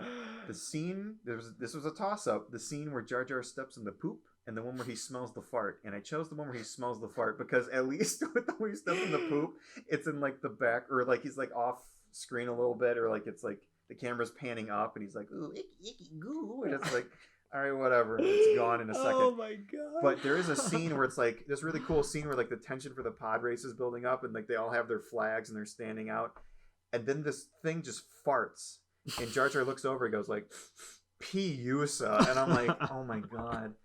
But again, they didn't stop the scene. Jar Jar didn't like expect his butt or whatever. Go like, like a dog. Yeah, Just shoving his nose. Yeah, yeah. So there's that. But I think the scene that tops it all is the Rose Tico scene at the end. And here, I like Rose Tico.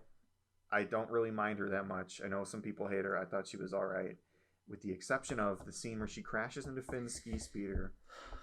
He asks her why, and then she says, "We're not gonna fight by destroying what we hate, but saving what we love."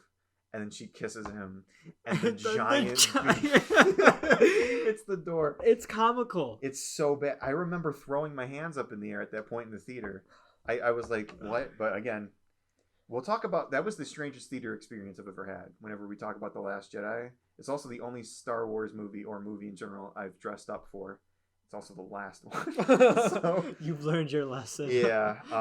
And then I just have like one book, comic, and game. So the Dr. Aphra comic, I don't like her as a character on her own. I mean, as you read the comics, you'll see she was like Darth Vader's sidekick in a comic, and she was fine then. I actually liked her a lot. In her own series, though, she's written like a millennial, and she's just really like angsty and weird, and then, you know, it's like she's like super quirky, and then like when she's like super like down on herself randomly, it's almost like it's just bizarre. And the stories surrounding her are great. It's just the character I don't like, and she seems like a brat.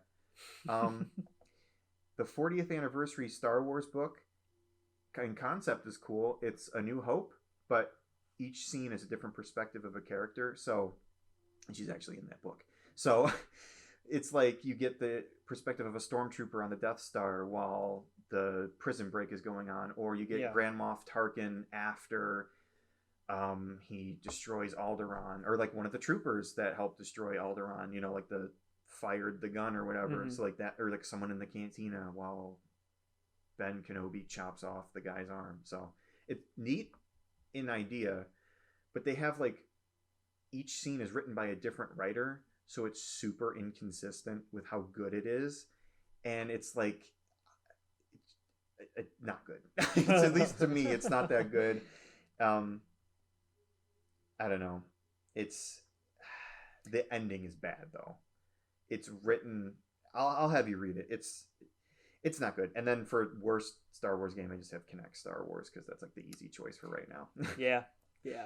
How about you? Worst Star Wars things. Okay, so my least favorite game, I would say Kinect Star Wars 2, because I got it. I foolishly bought it. Did you play it? Yes. I still haven't played it. I've played it. It's still in the wrap. It is mint condition. Yeah. So that baby is an antique. Oh, but yeah. I didn't like it. Oh, really? It just sucked. Wow. Yeah. Surprise, surprise. Another thing I didn't like, I'll say the things I didn't like were kind of all over the place on like what kind of Star Wars media it's in. So like in Rebels, I didn't like Thrawn. Like I wanted to like him. Like he's a genius military tactics guy, and he loses consistently, and sometimes it's his fault. Yeah. He'll go, let them be. Oh God. Let them escape. I hate that with a villain. It's like, okay, first time you put a tracking thing on them, let them escape back to the base, you found them. But when you do it 3 more times, when you could have killed them, like, what is wrong with you? My problem is that it just keeps dragging. Like, yes. There was a point where, like, I thought, oh, here we go. like he found the base because I think Zeb sent the probe droid immediately back, and it like blew up the Star Destroyer. And Thrawn pulls up this map. I'm like, oh, he knows the trajectory, and he's like, now I've narrowed it down to 9 planets. I'm like, oh my god, I know. Are you kidding me? How long are you gonna drag this out? But that's for another day. That's a whole aspect of that show that I did not like. There's more, but yes, that's the one. Era. I thought the sequel era was just really confusing. Nothing was explained in the movies. Pickings. Yeah, I mean, what can't you complain about in the sequel era, right? And again, there's stuff I like. I don't know about you. There definitely is. Like I like the whole Neo Empire thing. Yeah. But they should have explained that. Yeah, the lack of explanation. Really. The Resistance. What did the Resistance do after they won? Like the rebels? Yeah. What did the rebels do when they won? They just call themselves the Resistance? Is there a government? Is there like another Senate? No, but you have to read a book, Max. You have to read 3 books and watch a cartoon show, and I'll get on it. But yeah, it's just like, okay, like I see it's like someone gives you a chicken, but it's just bones, and it's like there's no bare meat. bones. Yeah, there's no meat on it. It's like it could be, it could be really good. It's just they didn't do enough. That was the biggest problem with making Force Awakens a soft reboot, was making it back to being super simple. You could do that with A New Hope because that was the start. It didn't need to be super complex. But being a sequel, you really needed to explain stuff, and I feel like that's why initially I was so jarred by The Last Jedi, because I thought it was going to explain things, and they just kept continuing on, and I'm like, oh, okay, all right. And then Rise of Skywalker came along, and they had to explain some things, and the answers just left more questions, especially like Snoke. It's like, oh, he made Snoke, and then you start thinking like, okay, that means so many things now, and and it's like, okay, well, we're moving on. Okay, all right, we're just on to the next thing. That's probably all my least favorites. I mean, I'm sure as things come up, like I'll find more things that I don't like. But those are more minor. Yeah. Like problems. But yeah. Overall, I really like Star Wars. Yeah, obviously. Exactly. That's why we're doing this. But it's okay to be negative, though. I feel like people either you think of negativity, especially with Star Wars, as just like, oh, you're a hater. It's like, no. If you mindlessly froth at the mouth at any kind of Star Wars content that gets put out, Disney's going to continue to put out the same shit. Yeah. So you need, being critical without being like rude about it. Yes, exactly. That's what I think it's fine. Yeah, I don't think wrong with that. Yeah, I don't think less of anyone because they like The Last Jedi. I mean, I know what they like about it. Yeah, it's just things I don't like. Everyone has their own opinion, and movies speak to different people. So yeah, I know some people that put the sequel trilogy above everything else. They just really like it. So, and that's on them. It's on them. They see something in that I don't like. And then finally, and this is going to tie back into how we became Star Wars fans, I'm sure. So, favorite Star Wars toy? Go ahead.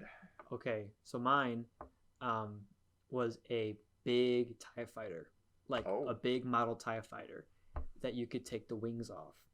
Ooh. So it would just be like you would take the 2 things off. It'd be the little ball with the sticks on the side. I love TIE fighters. I love how they look. I love how they sound. Oh god. I love that they're like buzzers. There's like millions of them always. Mm-hmm. Or there's like 2 X-Wings. There's like 10 TIE fighters, But what I would do as a kid is I would take off the wing and use it as a shield. When I would lightsaber battle with my brothers, because we had lightsabers too. I always had Qui-Gons because I'm a big green lightsaber fan. Me too recently, yeah. Yeah. And so I had that TIE fighter for a long time. Another one that I play with along with the TIE fighter was, in episode 2 when they're on Coruscant and Obi-Wan's driving that little ship with Anakin, that convertible. Oh, the speeder? Yes, I have that. I had that. Oh. I also had the Bounty Hunters long green ship. Oh yeah. Yeah, I had both of those, and they were my brothers, but I played with them a lot. So, mm-hmm. But the TIE fighter was mine, and I loved that thing. You know what TIE fighter a TIE fighter spinning out and exploding is my favorite sound effect. Because yes, exactly. They're really like such a good sound effect. But yeah, so that's your favorite toy then? That's my favorite toy, the TIE fighter. Is that how you got introduced to Star Wars, was to that toy? No, I think my earliest memory of Star Wars was because my dad was a fan of the original trilogy. Mm-hmm. So when the sequel or prequel trilogy came out, we went and saw them in theaters. I don't remember the first one. I remember the Geonosis scene on the second one, and then I remember seeing all the third one. In theaters. So, but yeah, I first remember the Geonosis scene, and so that was my first introduction. Was like they're like attacking each other. Yeah. When Padme got scratched, I genuinely got scared of the kid. I was like, oh, she's hurt. How old would you? You would have been 4? No. What year did it come out? 2002. 2002. 4, right? 4 or 5. 5. Yeah. Okay. Yeah. My introduction to Star Wars, you see, I got a really good long-term memory, so I can remember bits and pieces. It's just sort of the order that's a bit confusing. But before I get into that, favorite Star Wars toy? They don't have them anymore, at least the way they used to. There was a line of toys called Galactic Heroes, and they were little guys that would squat down, or they would always be like squatting in a way, sort of like that, with their arms out, and you could pretty much only move like their hand. I have them on the Star Wars shelf over there. I had, or still have, so many of those Galactic Heroes, and that was like my Star Wars toy, like recreating like scenes and stuff. I remember sometimes instead of doing homework, I'd like sneak into the living room from the kitchen and just do like the Duel of the Fates with my Qui-Gon, Obi-Wan, and Yoda, or not Yoda, Darth Maul. Oh my God. They're pretty similar. I can get you. Yeah. But yeah, I had like the X-Wing, the Millennium Falcon, the AT-AT, like all that stuff, and that was just like my favorite Star Wars toys to play with. I had a TIE fighter of that too. I never got into those, like, because my parents wouldn't buy me a lot of those toys. Yeah. Because I had two brothers growing up, and we all were into Star Wars. So if they bought one toy, they'd have to buy 3 toys. So like. Okay. Yeah. Yeah, makes sense. But we did buy those once, and I remember getting a Phase 1 clone trooper with like a rifle in his hand. Nice. And was he colored? Like, no, just white. Just a pure white one? Plain white. Yep. Yeah, no, those were just, that was like the toy. I remember I'd always play with them on like the furniture and stuff. I always look forward to these things called like cinema scenes, and they would be like cinnamon scenes. Cinema scenes. I remember one time I got the Cantina for my birthday. It was like 2 halves, and you'd put it together and press a button, and like the music would play. But as far as how I got introduced into Star Wars, God, I think the earliest memory I have is probably Phantom Menace on TV, and it was Darth Maul standing over the pit with Obi-Wan. Yeah. And my mom was like, "Your dad likes Star Wars. Go tell him it's on." But he didn't know what the prequels were. He had only seen the original. So I ran outside and told my dad, I was like, "Star Wars is on." He's like, "Oh yeah?" And I'm like, "Yeah. There's a guy with like a red and black face and horns," and he looked at me like what are you talking about? Since it was on TV, it had to have been like 2004-ish. And I remember seeing the ball blow up, the Trade Federation control ship. And the next day at school, I went to my friends, and they were like, "Oh yeah, we saw that on TV too." I'm like, "Oh yeah, that was cool." And then I looked at the library, like at the elementary school, there was like a library in the like classroom with books, and they had a Star Wars book, but it was for the original Star Wars. So I flipped it, and I saw the Death Star explode, but there was an X-Wing. I'm like, wait, this isn't what I just saw. I had that same thing happen to me. Yeah? Where I saw the Trade Federation ship blow up, and I was like, wasn't that the Death Star? But yeah, that's that memory. I'm trying to piece these memories together in order. Then I remember for my birthday in like 2004, my friend, we'll call him Noah, got me this, like, it was like a lightsaber with like a figure pack, but I didn't know what Star Wars was. And he's like, "You don't know what Star Wars is?" And it came with like Mace Windu, Jango Fett, and Luke. Wow. With like his hand cut off or whatever. And I was like, I like played with it and stuff, but I had no idea what Star Wars was. Yeah. And then cut to like the next year, that's when the Revenge of the Sith hype started cutting in. And my mom was like, "Oh, okay, well, we can get like the other two prequels or whatever for like your dad likes them." And I remember looking at the cover art for the Phantom Menace, seeing weird Queen Amidala, and I looked at the Attack of the Clones. I'm like, okay, Dad can have the Phantom Menace. I want the Attack of the Clones because it looked weird. And I remember I put on Attack of the Clones like every Saturday because it was like I don't know, I was a kid. It was like a weird thing. It's just like, oh, it's Saturday, time to watch Attack of the Clones. I was the same. I would put on Austin Powers though. As a kid? Yep. Really? I watched too many adult movies as a kid. I watched Austin Powers. I watched the original Blues Brothers. Yep. I watched Lord of the Rings many times. Wow. And that is not a kid movie. Really? It's a fantasy movie, but there's a lot of like murder and death and like some pretty heavy themes too. Jeez. Yeah. Okay. Haven't you seen them? Nope. Not yet.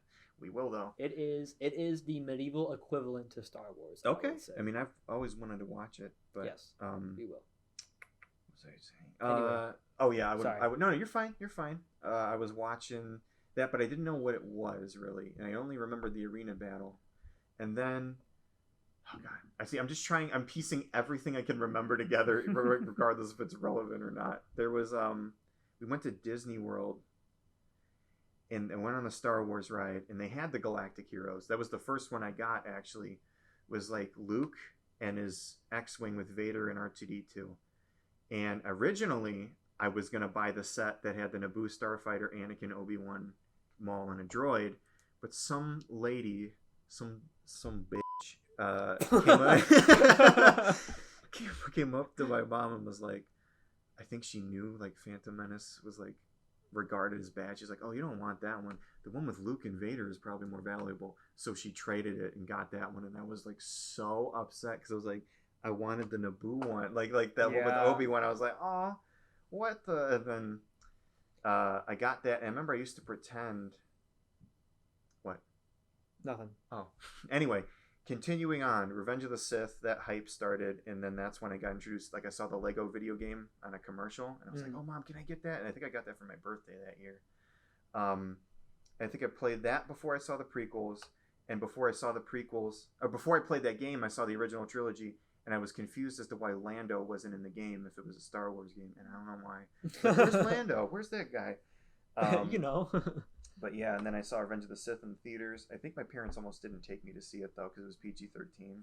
It was like one of the last showings or something, because the theater wasn't crowded. But I remember seeing the opening battle, and I remember Anakin and Obi-Wan fighting. I think that's it.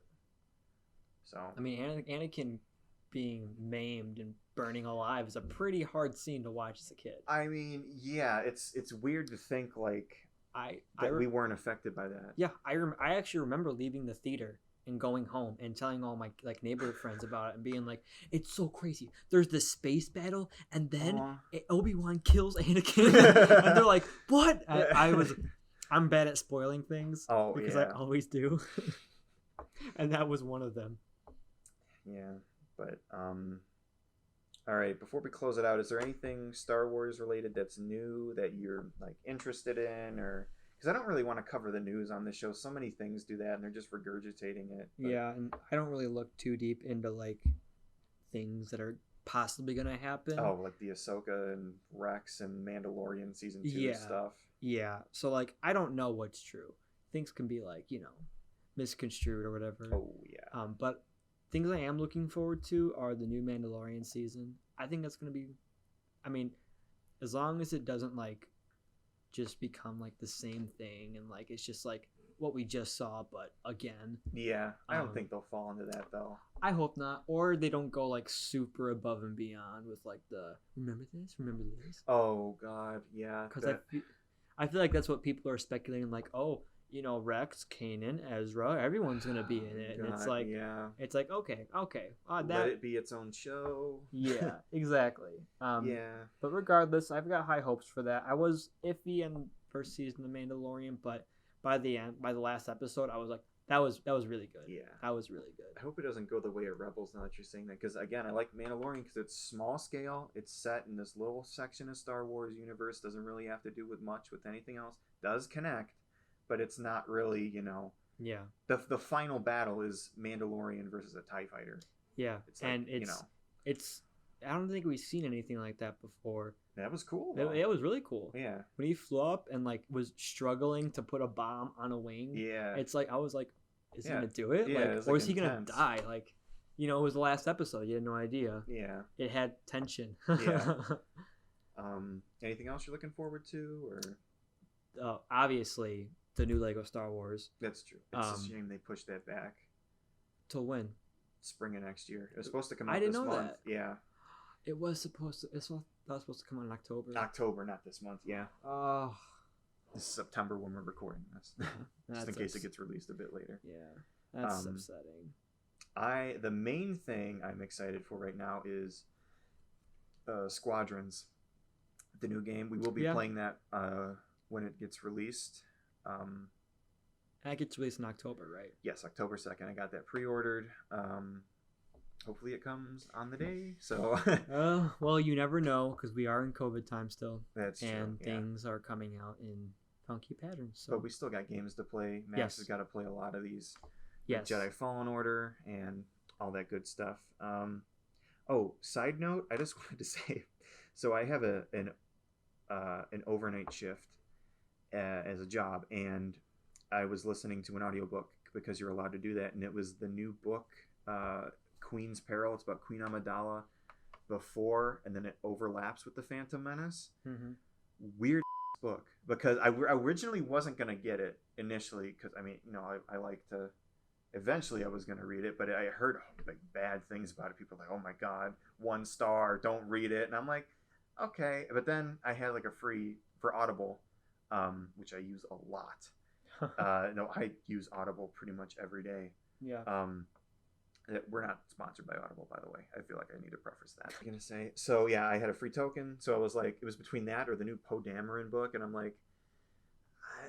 Because that one ties into Rise of Skywalker, and I'm like, well, I like the Phantom Menace a bit. Okay, if it overlaps, let me read it or listen to it. And it was like 6 hours. I listened to pretty much the whole thing in one go. The first half, I was like, okay, I don't get why people don't like this. It's about like Padme getting elected as queen, and her handmaidens are picked, and it's like their relationships and stuff. And like you hear about Palpatine and like how apparently the droids came from Geonosis from the ones that they use in the Phantom Menace. Yeah, I didn't even think about that. And they were talking about like melting the metal and stuff, and Sidious was like moving his pieces and like the taxation bills and stuff. And then it overlaps with the Phantom Menace, and it just goes downhill because it's like jumping through because the whole thing was like consistent and not jumping through time, but because presumably if you're reading it, you know what the Phantom Menace is. It's like, okay, here's Jar Jar's perspective, and it's going to cut from like when he leaves the city to when they leave Theed in about a page or so. Yeah. And throughout the book, randomly, it cuts to like Yoda or Obi-Wan talking with Qui-Gon or Mace Windu or Shmi looking at Anakin after he wrecked his pod racer, and it is nothing to do with anything. And at the final battle, there was a part where it's like, Anakin Skywalker really liked flying. And then it just cut to Padme again, and I'm like, and then it cut again. And Anakin Skywalker really liked flying, but it wasn't like in sync with him blowing up the ship or anything. Yeah, I just thought it was weird. Also, they talked about periods and how they were having their period, and I was just what? Yes, thank you. Okay, I didn't know if I was overreacting when I heard that. I'm like, wait, what? Their period. They mentioned it once, and I'm like, okay. Of anything to add to the Star Wars universe. Padme on her menstrual cycle is not just her, it was everyone else, and there was like a blood alert in the bed, and Captain Panaka, the guy from Phantom Menace, you know, like Eye Patch? No, the one before him. Oh, okay. Yeah. Apparently they're related too. That book made like mention that. But he runs up to the bed and he thought Padme was like bleeding and like dying or something. Someone had attacked her, but no, it was I'm shedding my uterine wall. Literally. No, she was bleeding in the bed from her period. And I'm like, are we doing this again? Like, okay, it didn't really have any relevance to anything else. And I was like, all right, so the book is okay. And then I'm going to go through the Thrawn book, which they have a Thrawn trilogy, and then they have another Thrawn trilogy, and it came out, the first book in it. I'm like, oh, okay. But now I got it because I got the free credit, so expect a report on that soon. The Thrawn prequel that no one asked for. It's like, all right. So, anything else you would like to add? It's a long episode. We've been going for almost 2 hours now. Oh my goodness. Yeah, I might have to trim some of this. Trim it's all good though. So yeah, all good. All right. So our next episode will be on Star Wars: The Force Awakens. We're going to cover the sequels first, then probably prequels, and then original. I feel like we'd have the most to say in that order. Yes, and we will be watching them beforehand, so they're going to be, our most current opinion. Yes. After seeing it a few times, because I've seen episode 7 a few times. I've only watched 8 and 9 like twice though. Okay. So like, obviously we're going to be doing a pretty in-depth review. I don't know how long it might be, as long as this one is, but we'll never know. Yeah. And I'm also not sure how the show is going to be set up. I would like to do it maybe once every week or once every 2 weeks, depending, because this isn't our full-time gig yet. So yes. We also have a YouTube channel where this is going to be uploaded. And we also have a Twitch stream where we're going to try, as I said, to play through most of the Star Wars games that we can, at least initially. And pretty sure that'll be on Twitch TV. Star Wars Middle Ground, SW Middle Ground. Yeah. So, and on the YouTube channel, we're also going to try and do maybe like a review or just, random Star Wars stuff, because we have a fair share of Star Wars stuff we could display. Yeah. And, we're not really going to limit ourselves just to podcasting or streaming a game. So, expect to see something new every so often. Yeah, definitely. So thank you for joining us. And remember, Maklanki. Oh, God. Yeah, the Greedo thing.